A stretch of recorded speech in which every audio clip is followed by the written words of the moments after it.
The following is a production of DallasCowboys.com and the Dallas Cowboys Football Club. How about them Cowboys? Yeah, go Cowboys!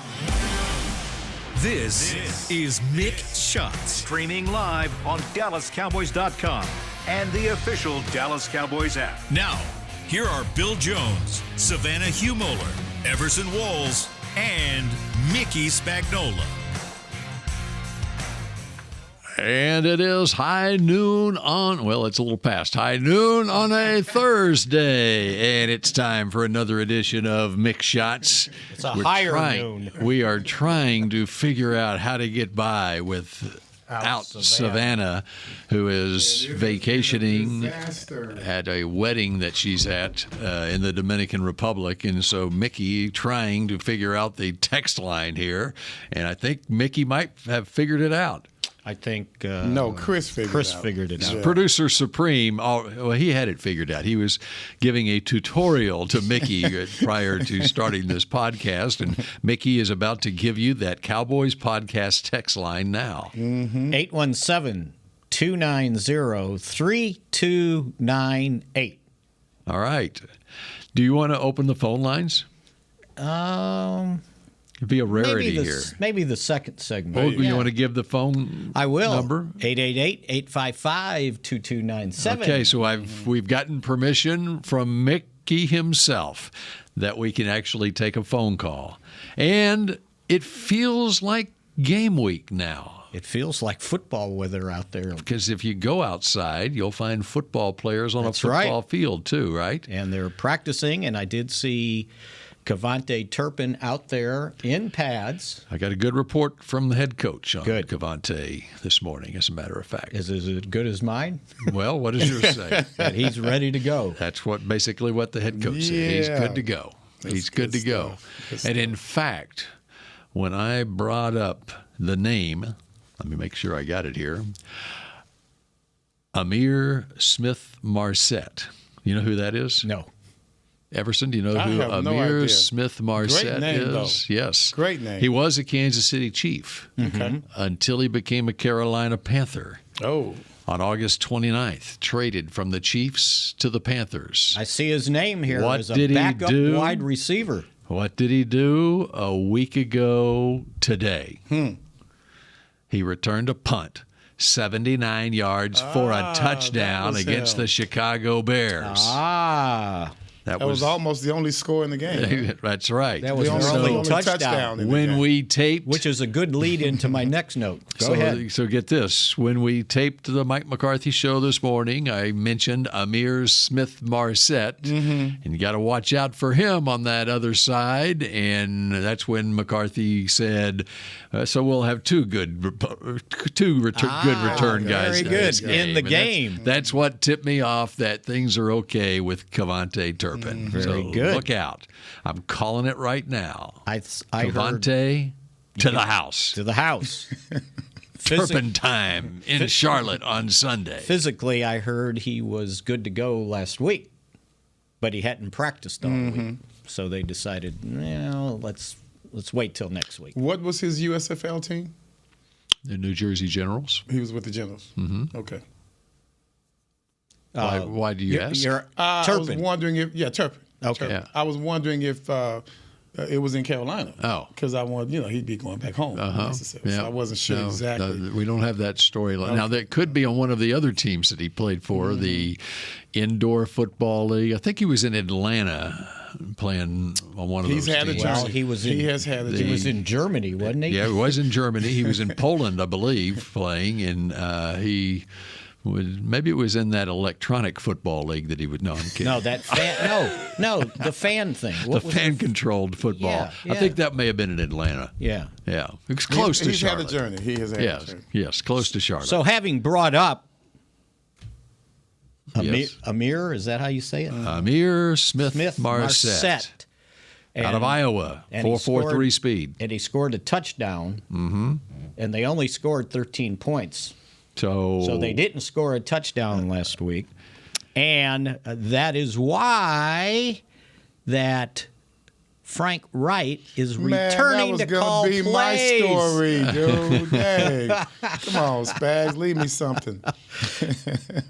So he was calling plays the first 6 games, and then he handed off to Thomas Brown. And they won. 15-13, over and then Houston. only scored 13 and 13 the next 2 games, and now Reich says, no.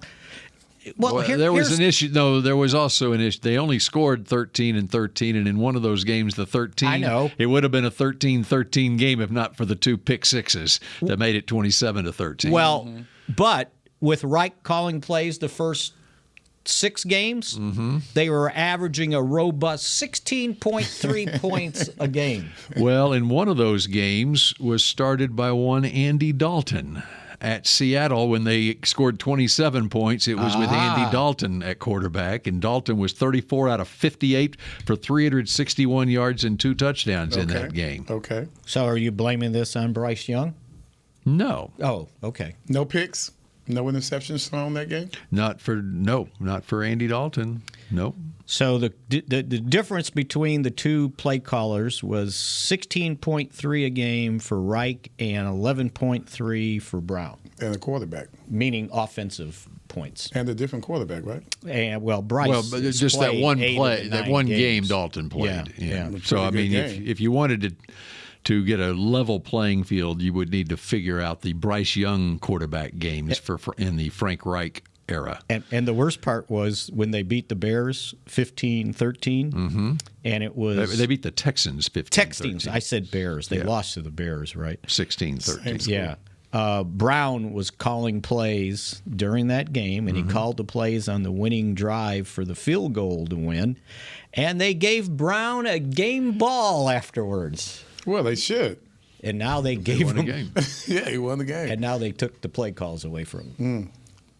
Now, I was listening to the great Bill Polian last night on Sirius NFL Radio. You seem to be doing this quite often. And but one of the reasons I was listening to Bill Polian, he's based in Charlotte, and so he has close tabs on this Carolina team. And what he was saying is anyone who knows anything about the NFL knows that who's calling the plays really doesn't matter. It's who's putting the game plan together. Playing the plays? Yeah. What he's talking about as far as from the coaching standpoint, it's what they do leading up to game day.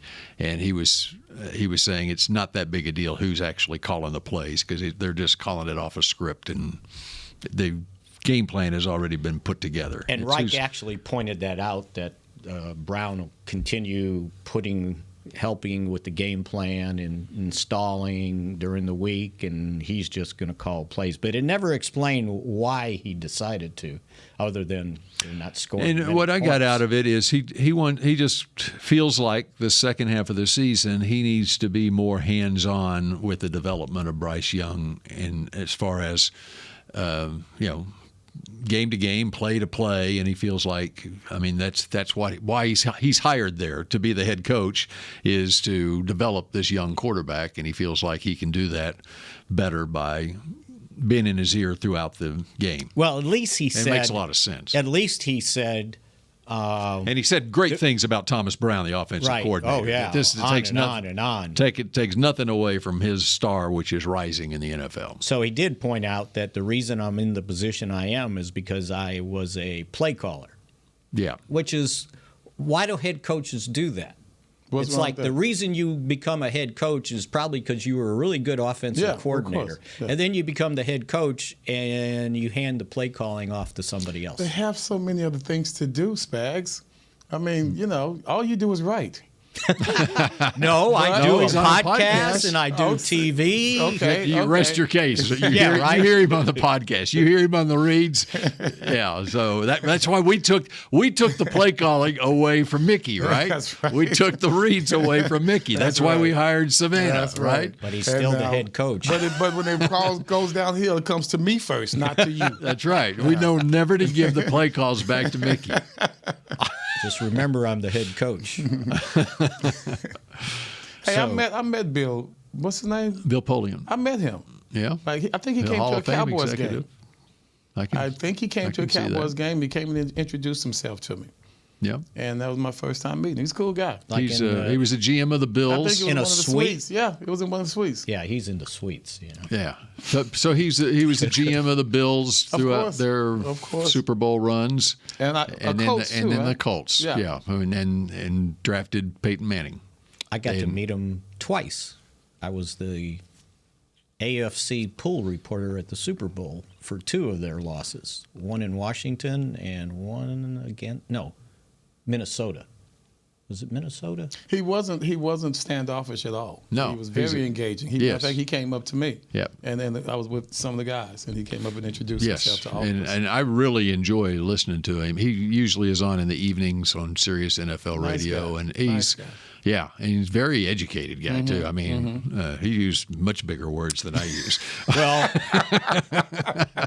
that's why I like listening to him. Maybe I'll pick up a word or two from him. There you go. My Good introduction stuff. to him was at the Super Bowl after the '92 season when Buffalo was practicing at USC, and he was more worried about the security around the practice field than he was about stopping Emmitt Smith. Before you go, he was with Buffalo when?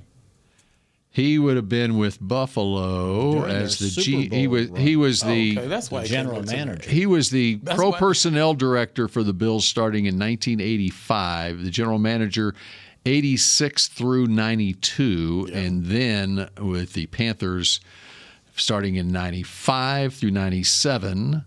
And that's when Dom Capers was the head coach of the Panthers in Indianapolis in 98 through 09.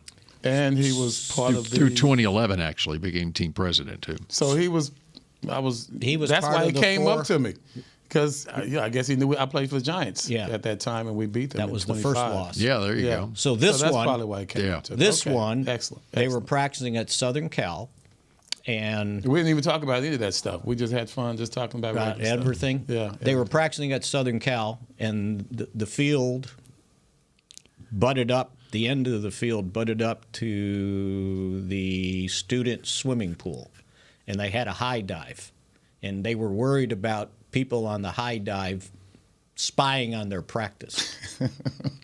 So they closed down the swimming pool, and then behind to the next. So how would that work?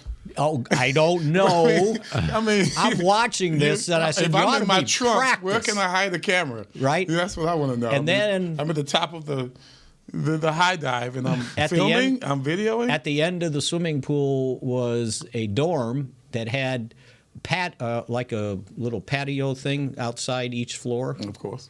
At the end, Balcony. patio. Yeah, wrong word. And they were trying to shut the students off the balcony. Hey, you don't know who's who.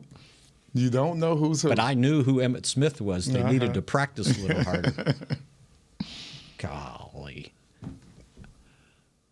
I was just astounded about their worries, because I saw it the year before when they were at the University of Minnesota, and at the end of the practice field indoors on the second floor was where all the coaches' offices were, and they saw a light come in one of the offices, and they just went crazy, like somebody was in that office looking at their practice.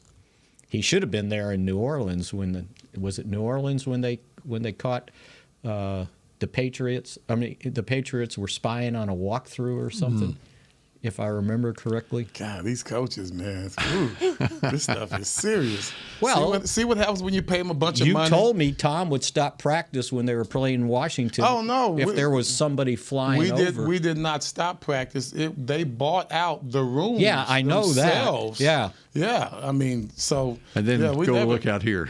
Yeah, right.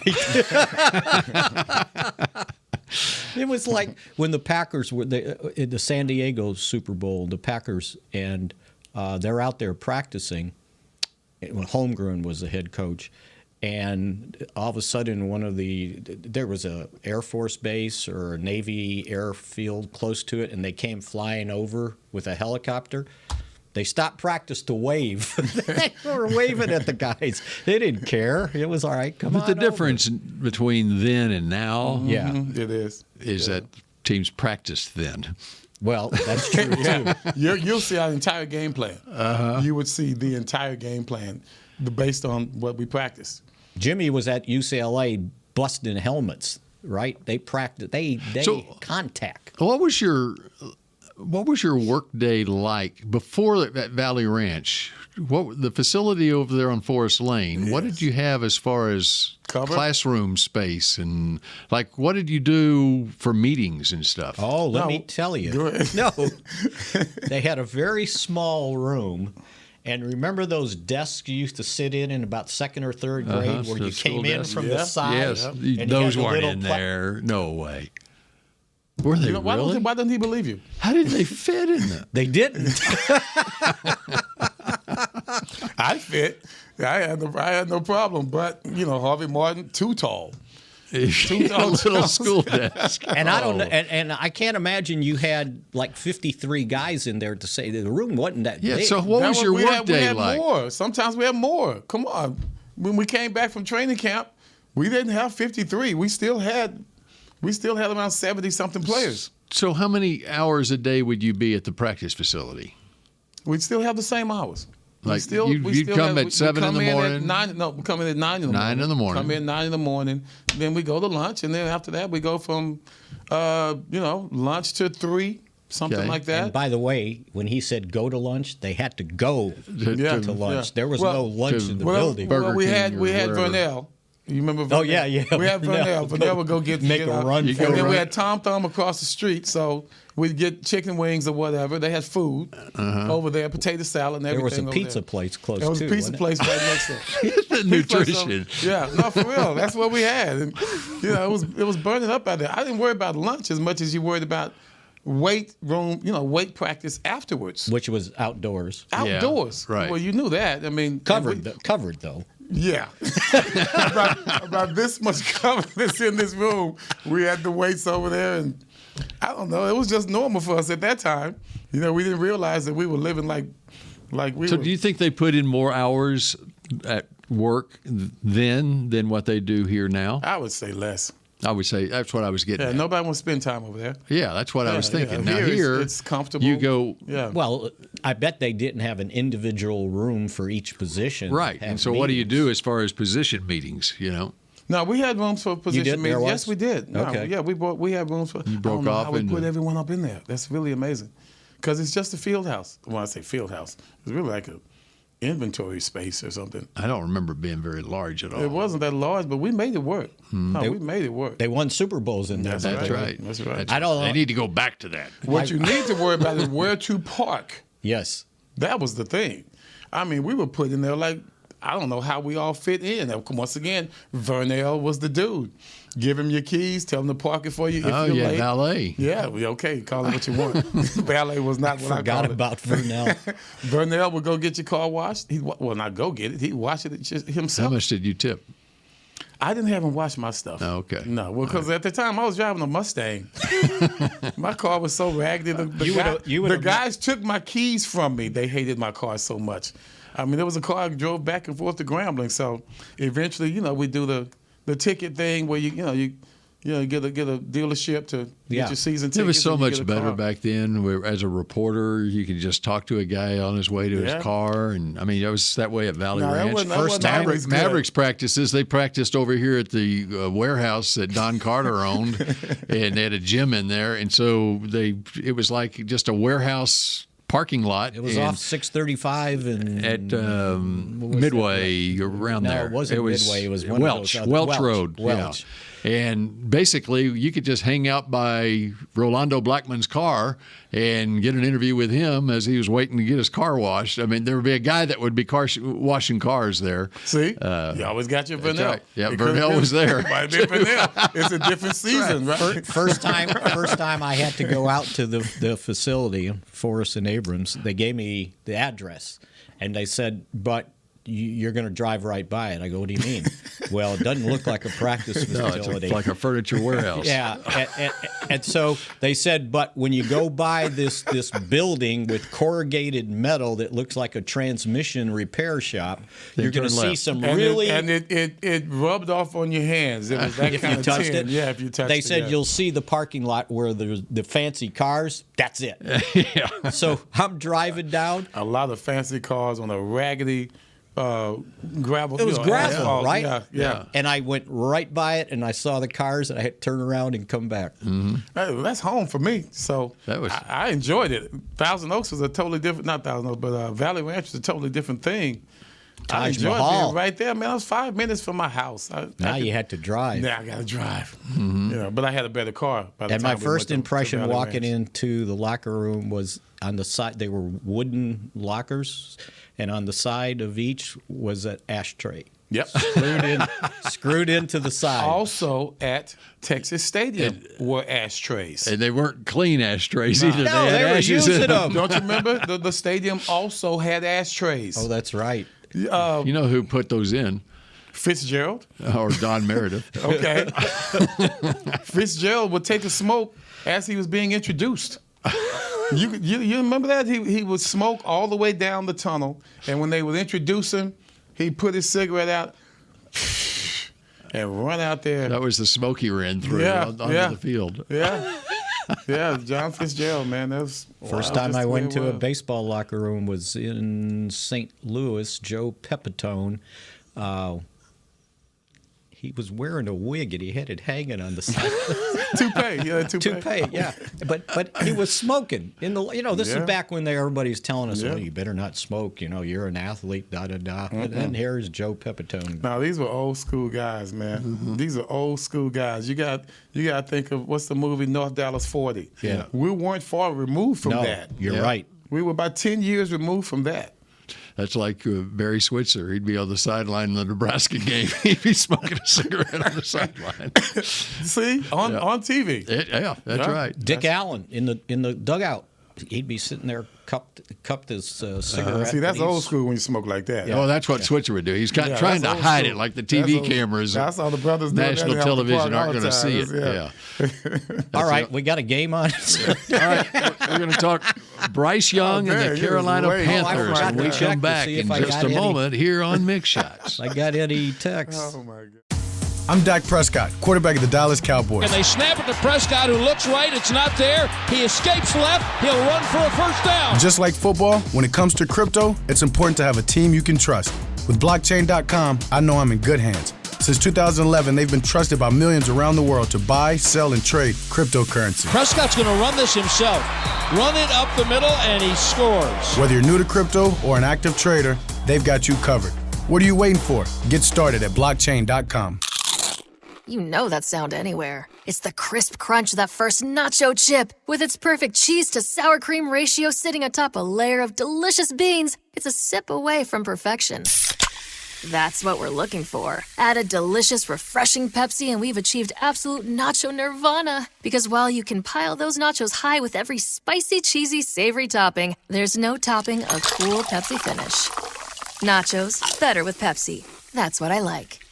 The Medal of Honor is our country's highest military award for valor in combat. More than 40 million individuals have served in the armed forces since the Civil War. Fewer than 4,000 have received the Medal of Honor. The National Medal of Honor Museum will be a place to preserve these legacies and inspire America. It's being built right next door to the Dallas Cowboys in Texas.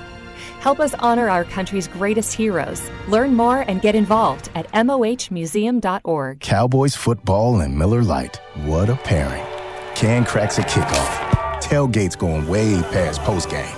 Sunday night overtimes followed by Monday morning swagger. Brisket in the smoker. Miller Lite in the cooler. America's team playing America's greatest sport. Miller Lite, the only beer of the Dallas Cowboys. Dallas Cowboys football tastes like Miller time. Celebrate responsibly. 2023 Miller Brewing Company, Fort Worth, Texas. Back to Mick Shots. K-Post Roof. Okay, there you go. Oh. Sorry, Savannah. K-Post. We're going to take the play calling away from Everson now. K-Post Roofing and Waterproofing, the official roofer of the Dallas Cowboys. I will be giving you guys a call very soon, trust me. I got good news to report on my plumbing issue. On your little slab thing? My slab leak. Yeah. It's now going to, that water pipe is going to now run through the attic. They're rerouting as we speak, hopefully. So they're not going under? No. They're not going in the tunnel. They're not using the tunnel. You're going to have, you have this quizzical you're look have on a your pole face. going up the middle of your he's house. trying to figure out how that's going to work. It's in the wall. It's not like in the middle of it goes up through the attic. Oh, I thought it was in They the reroute. slab. I thought it was in It the was slab. a slab leak. They cut that They're thing rerouting it. That's the remedy, right? That's why they call it a reroute. So the next leak you get's going to just it's going to take out the whole wall. Take out the whole house is going to get. It's going to be raining in the house next time we get a leak. But at least we won't have to go into the slab to repair. We'll have to tunnel under. That's exactly right. But the amazing thing about it, they are able to come out today to get it done. And we got family coming tomorrow. That's all right. So, perfect time. Yeah, exactly. And I'm getting my fallen tree. The other thing that's great about it, I have to be here from 9 a.m. until 3 p.m. and so my wife is the one having to deal with it there. Good luck, honey. We had to get a new hot water heater a couple of weeks ago, and I was in Phoenix covering the World Series. I got out of that one, too. Perfect timing. Perfect. Yes, that's right. So before we have to take the next break in a minute, yeah, no. I can't see what the guy's name is. Anyway, good afternoon. Oh, Arthur from Spring, Texas. Oh, this is a text. This is a text. Okay. I've come to realize that a mix of Pollard and Dottle is good enough for our run game. I'm good with the mixture of those two guys. And you guys? I liked it against the Giants. I was going to say, I liked it against a very inferior team. I would have loved to have seen it in San Francisco, at least give it a try. I didn't see much of it against the Chargers. Did you? Did he play much against the Chargers? I don't believe so. And so, yeah. And once again, this is McCarthy taking his time, showing his cards in a very methodical manner. You're asking Dowdle against the Chargers? Rico against the Chargers, he had 3 carries for 12 yards. And Pollard had 15 carries for 30 yards, and he had 6 receptions for 80 yards, including that 60-yarder. And it's not the amount of, it's not yards per carry, it's moving the chains. So that's what we wanted for moving the chains. We wanted for the 3rd and goal, 4th and goal. That's what we wanted for. He was in the game for 10 snaps on offense against the Chargers. San Francisco, he had 5 carries for 15 yards. Is he a good receiver? We don't know. They never thrown him the ball? He caught a screen pass for a touchdown. Okay. Right? Nice. I forgot. Yep, that's right. Game Yeah. Yep. Well, let's see. It's right here.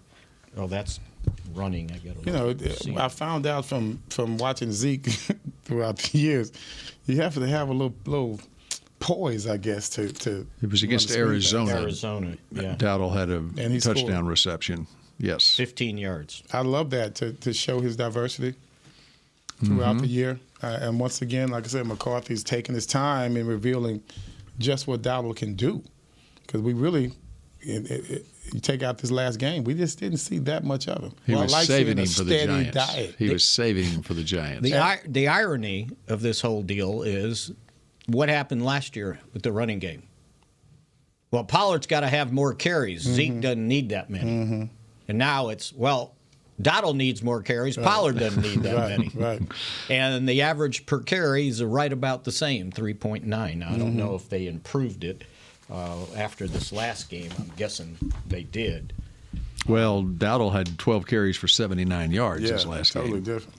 So their average per carry. That was Tony Pollard-like. They've moved the average per carry from 3.9 to 4.0. So, yeah, let them use it. I like the different tempo between the two running backs, just like last year.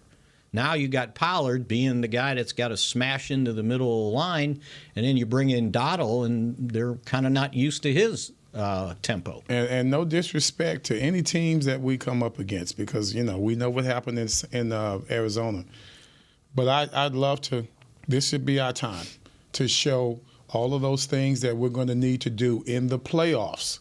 It's time for us to start working on that in a game situation, not just in practice, but in a game situation, just like you did against the Giants. Hopefully, the next few games, or at least this next game, we can work on some other things because we have that luxury. I'm hoping we have that luxury, and that this is not some unnecessarily close game where we're going to be, biting our fingernails. Did you ever feel that way when you played? I did.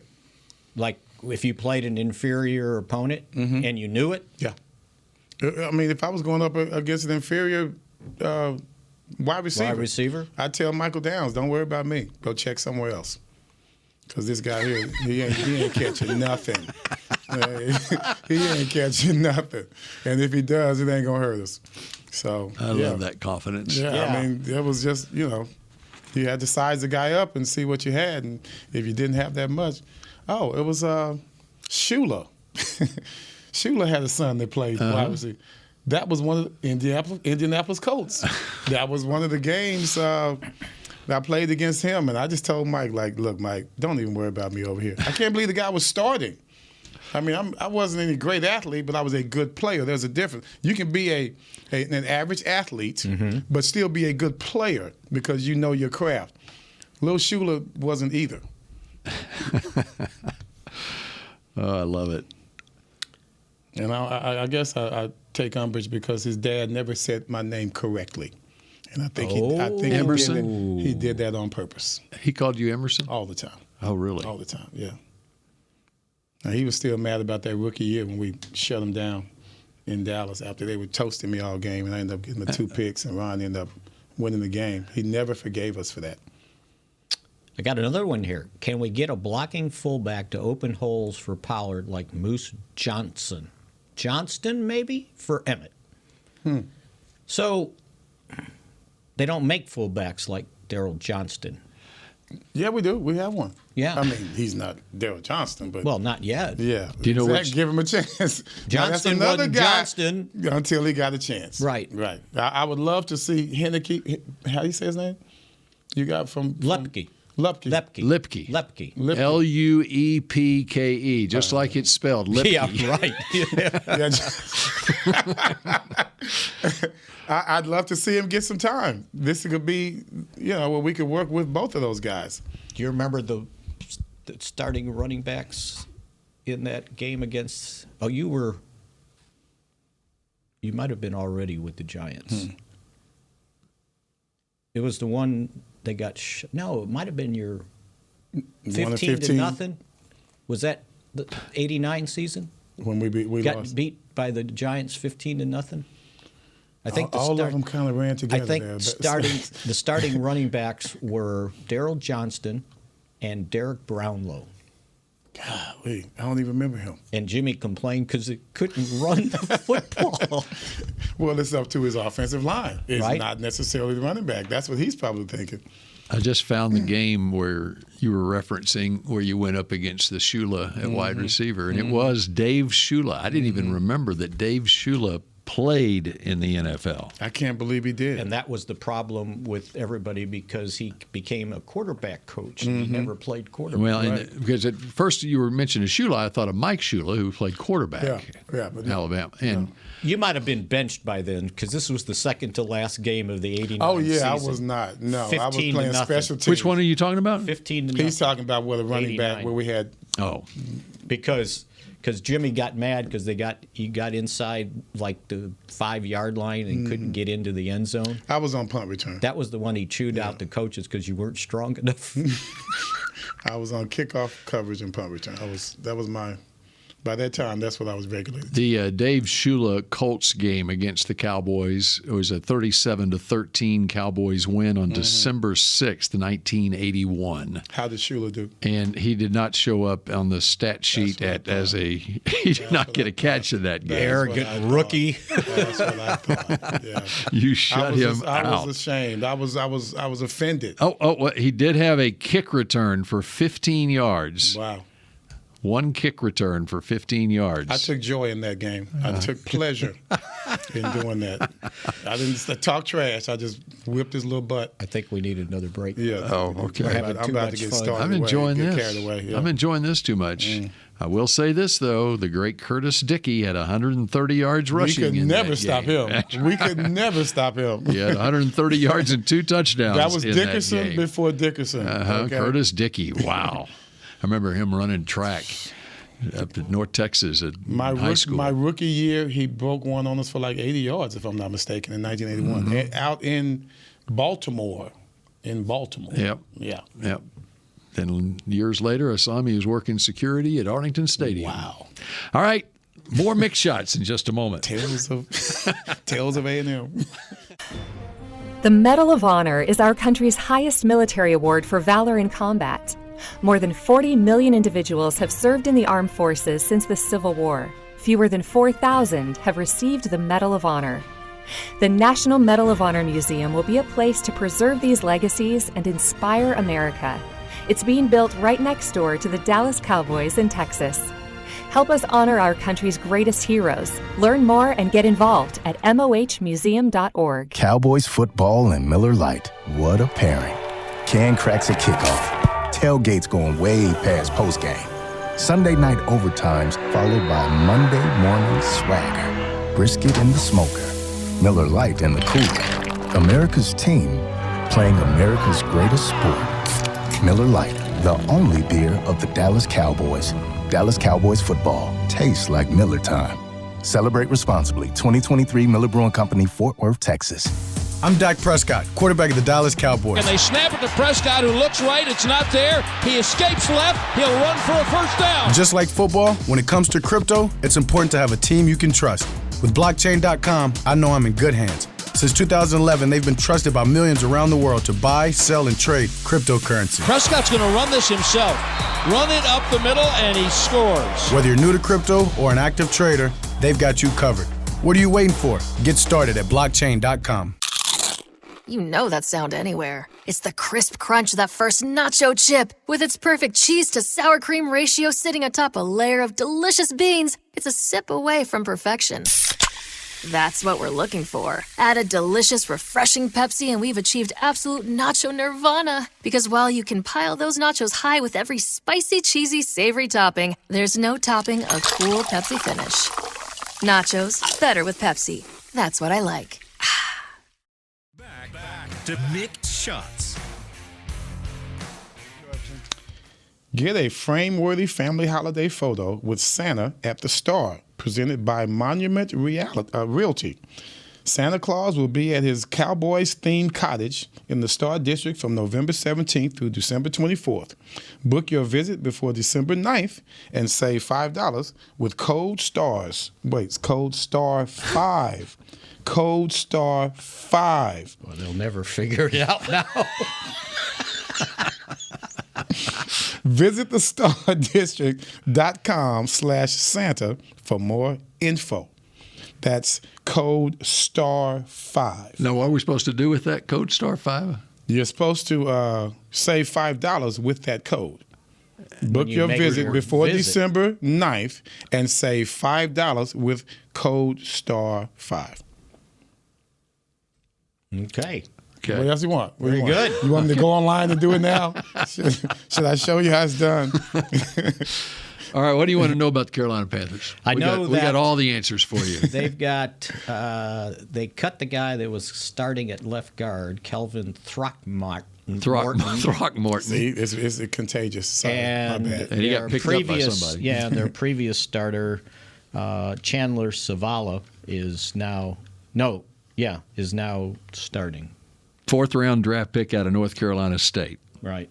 He was starting, had a neck injury, and then they started Throckmorton. Calvin That's somebody's Throckmorton. last name. I just thought it was a town up there by Wichita Falls. That is a town. I think Bob Lilly was Bob born Lilly there. was born in Throckmorton. That's what I think right. I remember it from. So anyway, who do we have to fear? I'm not being. And their tight end, by the way, Hayden Hurst is in concussion protocol. If you were going to look at someone besides the return man that we should really be concerned about, or a group of that we can say defensive line, offensive line, Brian Burns, linebackers, edge rusher, Brian Burns. I gave you that stat earlier. Had 12 and a half sacks last year. Okay, how many this year? Well. Chuba Hubbard's 5. pretty good, the running back. Chuba. Okay. Chuba Hubbard. Okay. You said it right the other day. Chuba Hubbard. Oklahoma State. Canadian. Brian Burns better be good because he's wearing number 0. Mm-hmm. You heard Dion's rant on that. No. Why would you want to be a 0? That means you're nothing. He wouldn't let any of his guys wear 0. That is an odd number. I don't know if I'd feel comfortable wearing 0. Everybody wanted it, though. But Brian Burns made the Pro Bowl the last 2 years. Okay. And who's he going up against? Well, who's starting at tackle? Right tackle. You got Terrence Steele. Mm-hmm. I mean, I think they move them around. Their defense, it's very similar to the Chargers' defense. Ejiro Evero is the defensive coordinator who was on Mike McCarthy's staff with Green Bay in 2016. Mm-hmm. He was with Denver last year. But the key there is Dom Capers is the senior defensive assistant. And so he's got Capers there. He's good. Yes. And Capers was with McCarthy for 10 years, and they had top 10 defenses. Everyone talks about the Packers' offense with Aaron Rodgers when McCarthy was there. Well, their defenses were good too. Yeah. And for 10 years there. And if you go back in history, Vic Fangio was on Capers' staff at Carolina, and then when he was also the head coach of the Houston Texans. Well, Brandon Staley, who's the head coach of the Chargers.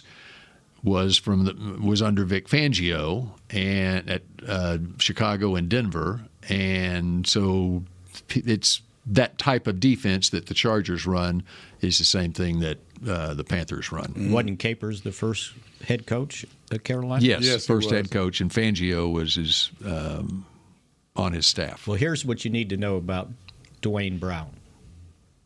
He's one of just 5 players league-wide to record at least 45-plus tackles, 4+ tackles for a loss, and 8 quarterback hits through the first 10 weeks. Derek Brown. Say Dwayne? You said Dwayne Brown. Derek Brown. Okay. Yeah. First-round draft pick in 2020. So the Panthers media guide spotlighted Derek Brown. And he is the edge rusher. He's an interior guy. Well, they call him a defensive end, so they play in a 3-man front, 3-4, yeah. Which would be your 5 technique. So if I were them, then I would, I'd probably isolate him on Steele's side, thinking that would be a weakness. I'm just trying to think of things. If I'm a coach, and this is the way all the coaches I've known have done it, where are our landmines? And there's a linebacker named Frankie Louvu who had 7 sacks last year, and he's on pace to have 7 sacks again this year. He's got 3.5 this year. Mm-hmm. And so they'll bring him. They lost Shaq Thompson to an injury, first game of the season, fractured fibula, out for the year. And they lost J.C. Horn, their first-round draft pick cornerback, to a hamstring injury first game of the year. Yeah. And now, but J.C. Horn has been designated to return this week. Just a couple of days ago, he returned to practice. Whether he'd be ready to go Sunday, Frank Reich didn't sound as confident about him as he did someone else who I can't recall who it was. Well, and just don't forget their starting safety, Xavier Woods. Mm-hmm. Along with Von Bell. Right. If their secondary can't cover our receivers, then they're going to have a problem. Well, I wonder what they do, because the Giants seemed like they were going to be stubborn and go man. Mm-hmm. They did. That didn't work very well. No, it did not. That's always been the knock on Dak. Let's hope for pressure, and with a man-to-man, they could, you know, they didn't let them create separation by the wide receivers. That's the goal. Well, that, like you said, that didn't work out because we started using movement. And the more we start using movement and the bunch routes, I feel real good about this offense. So when you when you use movement like that, does that force you to go zone? Well, no, it forces them to show what they're running. Yeah, I know, but if you're a defense and you're getting, you don't necessarily have to. You don't go. No, you zone? don't. Well, I mean, I would, if you're still in, if they move them and you're still in man to man, you're going to stay in man to man. And I would imagine if they're smart, whoever they move, they're probably going to double team that guy, whoever goes in motion. Because I remember like 25 years ago when the bunch formations just became a thing in high school even. And I was watching a high school game and the one school was trying to play man against this and they were running into each other. Yeah. And I remember asking Mike Zimmer, I said, so can you teach high school kids to play zone? He goes, I don't know if they have enough practice time to do it. What if you motion into a bunch? Then you have to be ready if you're going to go zone to go zone. Well, but otherwise, you better have a plan on who's going to stay with who. And sometimes those two guys that are on the line already that he's motioning towards, they might have their own game plan on how to deal with those two guys on the line of scrimmage. Right. Like we call it banjo. In and out. They were crisscrossing, and they weren't saying, okay, you take the receiver to the outside and you take the receiver to the inside. They were trying to stay with the man in front of them, and they're running into each other. Let's hope that continues. I think the defenses might be a little bit more sophisticated than they were 25 years ago. We'll see. We'll see. Okay, we're going to hear from you via text tomorrow. Yes, sir. With your picks to win and picks to click. You think? And we'll have the pod pick or something. We'll have a pod pick, I guess, that we'll figure out. Text that to me. Yes. Text that to me. We're going to get a text from the Dominican. Yeah, well, maybe we will. Maybe we will. Savannah. Yeah, they might not have Wi-Fi on the beach. I don't think she cares. Okay, so that does it for this Thursday edition of Mick Shots, and we will, two of us, will shout at you tomorrow here on Mick Shots. Nate and Frisco. Go Cowboys. This has been a production of DallasCowboys.com and the Dallas Cowboys Football Club. How about this, Cowboys? Yeah!